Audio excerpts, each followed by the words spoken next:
In Venice, Italy, 1947, Hercule Poirot wakes from a troubling dream.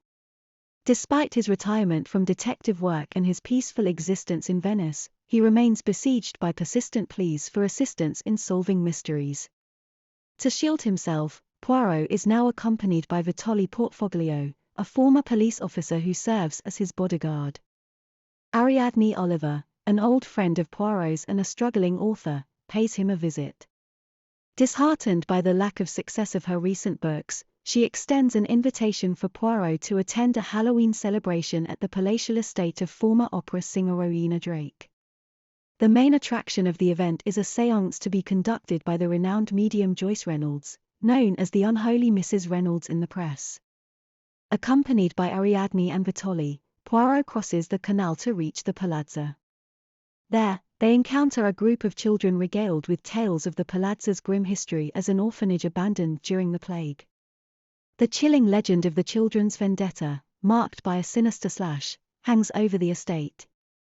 Among the children is Leopold, tended to by the housemaid Olga Semenov, who prefers the company of post tales. Poirot and Ariadne also encounter Rowena, whose grief over the previous year's tragedy, the apparent suicide of her daughter Alicia, casts a pall over the estate. Joyce makes her entrance at the palazzo, accompanied by her assistant Desdemona Holland. Unexpectedly, Alicia's former fiancé, Maxim Gerard, arrives, claiming an invitation from another source. It's evident that Rowena and Ferrier hold disdain for him. The séance commences with all assembled in a circle, Joyce at its center. Olga confides in Poirot that Alicia had experienced visions of deceased children before her demise. Joyce appears to channel Alicia's spirit, purportedly communicated through typewriter keys. Poirot exposes the ruse, unveiling Desdemona's half-brother Nicholas manipulating the typewriter. Subsequently, Joyce's theatrics escalate, culminating in eerie noises and gestures that unsettle the guests. Despite Ariadne's protests, Poirot seeks to depart. He engages Joyce, who muses on the challenges of her craft, acknowledging Poirot's understanding of death. Playfully, she dresses him in her mask and robe. Poirot's attempt to participate in an apple-bobbing game ends abruptly when an unseen assailant attempts to drown him. Before losing consciousness, Poirot hears a scream and discovers Joyce's lifeless body impaled outside. As a storm rages, trapping them within the palazzo, panic grips the guests, fueling paranoia about supernatural forces. Poirot, suspecting foul play, confines everyone and begins interrogations.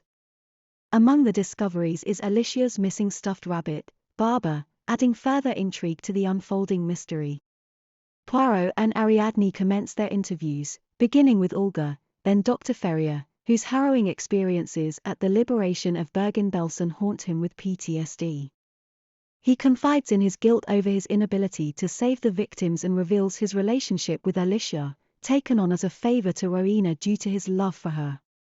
Excusing himself to the restroom, Poirot is startled by what he believes to be Alicia's apparition in the mirror behind him.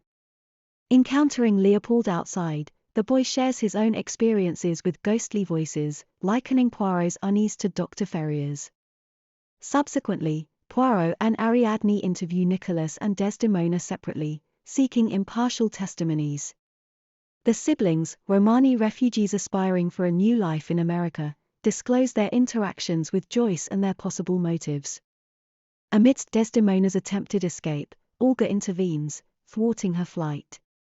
A mysterious phone call prompts Poirot and Vittorio's attention, leading Poirot to seemingly encounter a ghostly presence. The eerie occurrences escalate as Poirot and Leopold perceive ghostly sounds, prompting a search for their origin despite Rowena's denial of abasement. Exploring further, the group discovers a concealed chamber adorned with the ominous inscription "Ore," deepening the mystery of the children's vendetta. Dr. Ferrier's escalating distress culminates in a violent altercation with Maxim, narrowly averted by Leopold's intervention. Following these events, Poirot and Ariadne engage Maxim, who reveals his tumultuous relationship with Alicia, strained by Rowena's disapproval and Alicia's desire to please her mother. Poirot examines the invitation Maxim received, deciphering the hidden message apple within it. Coincidentally, when Ariadne visits him, she brings an apple along. Poirot confronts her and Vitoli, revealing his suspicion of their collusion with Joyce to lure him to the palazzo. Vitoli's past involvement in Alicia's death and his familiarity with the palazzo's layout, coupled with Ariadne's desire to exploit the scenes for a new story, corroborate Poirot's deduction. Ariadne confesses her need for a fresh narrative after a series of failures. Their discussion is interrupted by Desdemona bursting in, urging Poirot to hasten with the key. Following the grim discovery of Ferrier's murder, Leopold is overwhelmed with grief. After the group disperses, Olga confides in Poirot, recounting peculiar occurrences preceding Alicia's death. Examining Alicia's photos, Poirot notices a familiar young girl and a distinct flower. In a brief disoriented state, he attends to a commotion caused by the pet parrot, leading to the discovery of the other half of Maxim's torn picture, depicting himself and Alicia. Having pieced together the puzzle, Poirot gathers the guests and unveils Rowena as the culprit. He exposes her elaborate scheme involving drugging Alicia with honey derived from rhododendrons, inducing hallucinations, and ultimately causing her death. Rowena's subsequent actions, including blackmail, manipulation, and murder, are laid bare, unraveling the facade of supernatural involvement. In a dramatic confrontation, Poirot confronts Rowena on the balcony, where a thunderous moment reveals an apparition resembling Alicia, seemingly exacting justice. Rowena meets her demise in the canal below. As morning breaks and guests depart, Poirot and Ariadne share a final exchange before parting ways. Olga takes in Leopold, and Poirot learns of his involvement in the blackmail scheme, shedding light on Rowena's motives.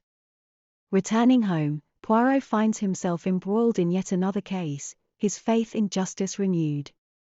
A new client seeks his assistance in solving familial deaths, setting the stage for another investigation by the renowned detective.